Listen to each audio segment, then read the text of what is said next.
दलित YouTuber, शब्दों पर ध्यान दीजिएगा, दलित यूट्यूबर पर नितिन गडकरी जी ने 50 करोड़ रुपए का मानहानि का केस कर दिया है। क्यों?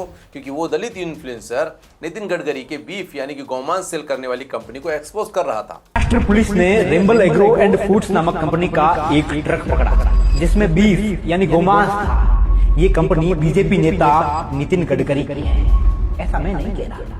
कारवां की रिपोर्ट है। खैर, कारवां में क्या लिखा था उसकी सच्चाई आगे जानते हैं, लेकिन उससे पहले जो इसने बीफ को गौमांस कहा है उसकी सच्चाई ये है कि भले ही बीफ का मतलब गाय, बैल और भैंस का मांस होता है, लेकिन भारत में गाय के मांस यानी कि गौमांस के एक्सपोर्ट पर पूरी तरह से बैन है। यहाँ से जो मांस बीफ के नाम पर एक्सपोर्ट किया जाता है वो भैंस का मांस यानी कि बफेलो मीट होता है, जिसे कैरा बीफ या फिर बफ भी कहा जाता है। लेकिन दलित यूट्यूबर मुकेश मोहन बिल्कुल साफ शब्दों में कह रहा है कि ट्रक में गौमांस पकड़ा गया। और अब दलित यूट्यूबर मुकेश मोहन जिस कारवां को ढाल बनाकर नितिन गडकरी पर बीफ यानी गौमांस एक्सपोर्ट करने का आरोप लगा रहा है, उसकी सच्चाई ये है कि कारवां अपने पूरे आर्टिकल में कहीं भी नितिन गडकरी पर यह आरोप नहीं लगा रहा है कि वे खुद गौमांस निर्यात का व्यवसाय करते हैं। उसमें केवल यह बताया गया कि पकड़ा गया ट्रक रेम्बल एग्रो एंड फूड्स नाम की कंपनी से जुड़ा था और उस कंपनी का कुछ व्यवसायिक संबंध यानी कि बिजनेस रिलेशनशिप नितिन गडकरी जी के बेटे निखिल गडकरी की कंपनी श्यान एग्रो से है।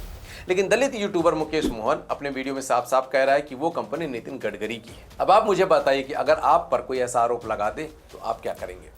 और अब जब नितिन गडकरी ने उस पर 50 करोड़ का मानहानि का केस कर दिया है तो सो कॉल्ड क्रांतिकारी दलित यूट्यूबर मुकेश मोहन वही कर रहा है जो अक्सर सभी सो कॉल्ड क्रांतिकारी लिबरल यूट्यूबर और इन्फ्लुएंसर करते हैं। मुकेश से दलित सोशल मीडिया इन्फ्लुएंसर बन जाता है। उसकी सन 47 वाली पुरानी तस्वीर निकालकर विक्टिम कार्ड खेला जाता है। फ्रीडम ऑफ स्पीच के साथ इनके लोकतंत्र की हत्या हो जाती है। और क्योंकि ये मोदी सरकार और उनके मंत्रियों से सवाल पूछते हैं, इसलिए मोदी सरकार इनकी आवाज को दबाना चाहती है। टूल किट लेकर सभी सो कॉल्ड क्रांतिकारी इंक्लूडेड जर्मन वाले ब्रह्मांड ज्ञानी भी मैदान में कूद जाते हैं। और सबका एक ही एक्सक्यूज कि उसने तो कारवां की रिपोर्ट पढ़ी है। कारवां पर कार्रवाई क्यों नहीं कर रहे नितिन गडकरी? मुकेश मोहन पर कर रहे हैं क्योंकि मुकेश मोहन सरकार से सवाल पूछता है। देखिए, सरकार से सवाल करना गलत नहीं है, लेकिन सवाल पूछना और आधी अधूरी न्यूज को मैनिपुलेट करके सरकार या फिर सरकार के किसी भी सम्मानित नेता को बदनाम करना गलत है। खैर, मामला न्यायालय में है तो सही गलत का फैसला न्यायाधीश करेंगे, लेकिन आपको क्या लगता है कि नितिन गडकरी जी ने जो किया है वो सही किया है या फिर गलत? कमेंट्स करके जरूर बताइएगा। जय हिंद।